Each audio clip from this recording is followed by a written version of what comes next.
पति ही होता है सबसे बेस्ट।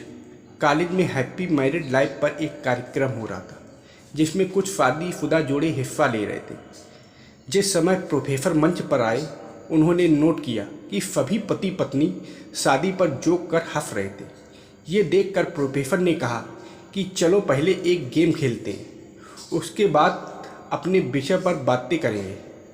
सभी खुश हो गए और कहा, कौन सा गेम? प्रोफेसर ने एक मैरिड लड़की को खड़ा किया और कहा कि तुम ब्लैक बोर्ड पे ऐसे 25-30 लोगों के नाम लिखो जो तुम्हें सबसे अधिक प्यारे हो।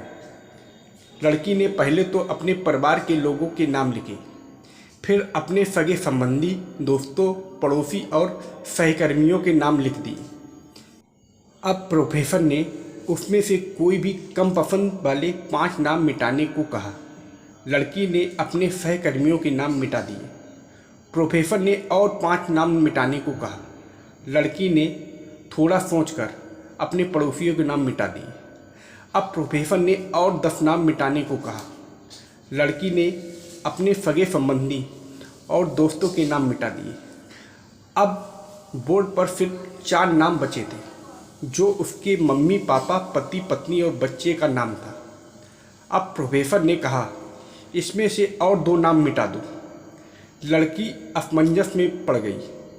बहुत सोचने के बाद, बहुत दुखी होते हुए उसने अपने मम्मी पापा का नाम मिटा दिया।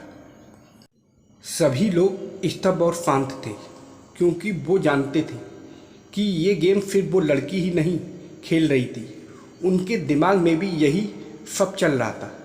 अब सिर्फ 2 नाम ही बचे थे, पति और बेटे का।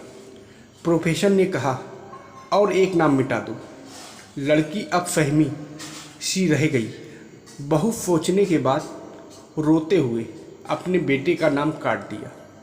प्रोफेसर ने उस लड़की से कहा, तुम अपनी जगह पर जाकर बैठ जाओ, और सभी की तरफ गौर से देखा और पूछा, क्या कोई बता सकता है कि ऐसा क्यों हुआ कि सिर्फ पति का नाम ही बोर्ड पर रह गया?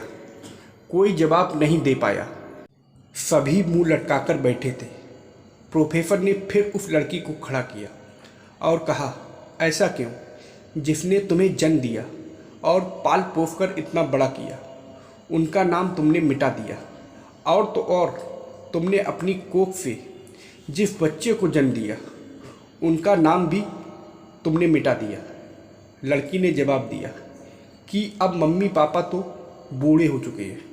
कुछ साल के बाद वो मुझे और इस दुनिया को छोड़ के चले जाएंगे। मेरा बेटा जब बड़ा हो जाएगा तो ज़रूरी नहीं कि वो शादी के बाद मेरे साथ ही रहे, लेकिन मेरे पति जब तक मेरी जान में जान है, तब तक मेरा आधा शरीर बन के मेरा साथ निभाएंगे।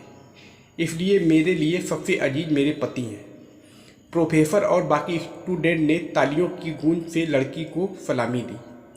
प्रोफेसर ने कहा, तुमने बिल्कुल सही कहा कि तुम और सभी के बिना रह सकती हो, पर अपने आधे अंग अर्थात अपने पति के बिना नहीं रह सकती। मजाक मस्ती तक तो ठीक है, पर हर इंसान का अपना जीवन साथी ही उसको सबसे ज़्यादा अजीज होता है।